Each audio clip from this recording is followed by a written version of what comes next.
Hello guys, আসসালামু আলাইকুম। আপনাদের সামনে নতুন একটা ভিডিও নিয়ে হাজির হলাম। আমি খন্দকার ইসমাইল হোসেন।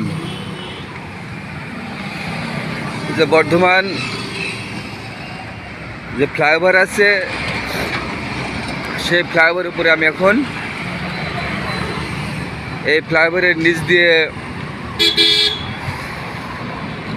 ট্রেন যাচ্ছে, একদিকে উত্তরবঙ্গে, অন্যদিকে হাওড়া, কলকাতা, শিয়ালদা এইদিকে। আর এই ব্রিজটার হচ্ছে 4টি মুখ। আমার এই যে পিছন সাইডটা দেখছেন, এই পিছন সাইডে গেলে ডান দিকে যাবে দুর্গাপুর, একটা মুখ বের হয়েছে। বাঁ দিকে যাবে হুগলি, আরামবাগ, পশ্চিম মেদিনীপুর, এই সাইডটা।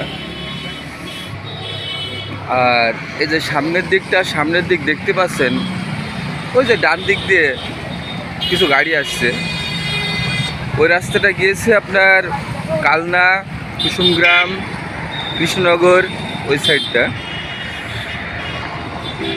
আর বামে যেটা যাচ্ছে, এই রাস্তা যাবে বহরমপুর। আসলে ব্রিজটা সত্যি খুব দেখার মতো। কয়দিন ধরে ভাবছি যে এখানে একটা ভিডিও করব, সময় হয়ে ওঠে না। আজকে সময় পেয়েছি। দেখুন, খুব সুন্দর জায়গা। আসলে এত সুন্দর, দেখুন ফ্লাইওভার যত সুন্দর হয়, নিচে দেখুন কত সুন্দর জায়গা।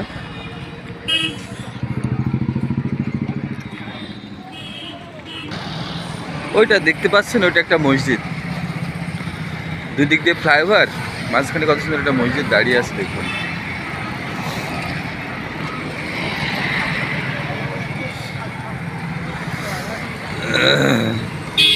আসলে খুবই সুন্দর, আঁকা বাঁকা।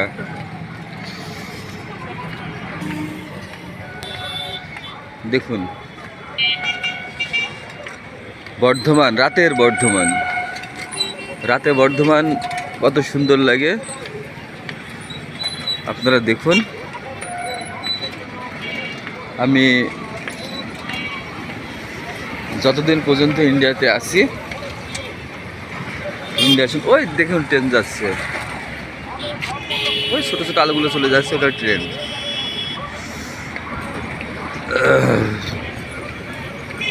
আমি যতদিন ইন্ডিয়াতে আসি বা থাকবো, ইন্ডিয়ার সম্বন্ধে, চিকিৎসা, বিজনেস, ট্যুরিস্ট, এসব ভিসা সম্বন্ধে যদি কিছু জানার থাকে, আপনারা আমাকে কমেন্ট করবেন। আমি যতটুকু অবগত আছি, ঠিক ততটুকুই আপনাদের জানানোর চেষ্টা করব। আমি একজন ব্লগ করি। আশা করি আমার কাছে কোনো সাজেশন দিলে আপনারা ঠকবেন না।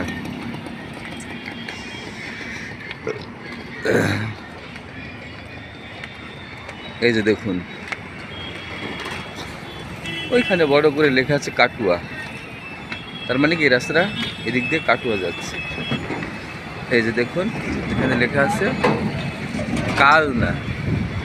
কালনা ডান দিকে, আর সোজা রাস্তাটা যাচ্ছে কাটুয়া।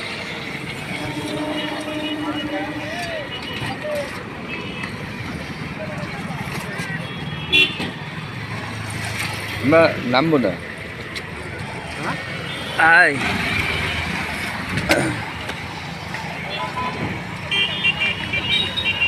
তো ভিউয়ার্স, দেখুন কত সুন্দর। ওইটা মনে হচ্ছে একটা মন্দির, ওখানে বড় অক্ষরে লেখা আছে কাটুয়া। আপনারা দেখতে পাচ্ছেন কি না? এই যে এখন দেখুন, এটা কাটুয়া দেখুন। তো আমার ভিডিওটা যদি ভালো লাগে তাহলে সবাই শেয়ার করবেন। দেখুন কত সুন্দর লাগছে, দেখুন কত সুন্দর। পরের ভিডিওটা আমি এখানেই বানাবো, আমি যাওয়ার পাকে রেল স্টেশন নিয়ে বানাবো। এটা দেখবেন, কমেন্ট শেয়ার করবেন, আর পরের ভিডিও দেখার জন্য ওয়েট করুন। ধন্যবাদ।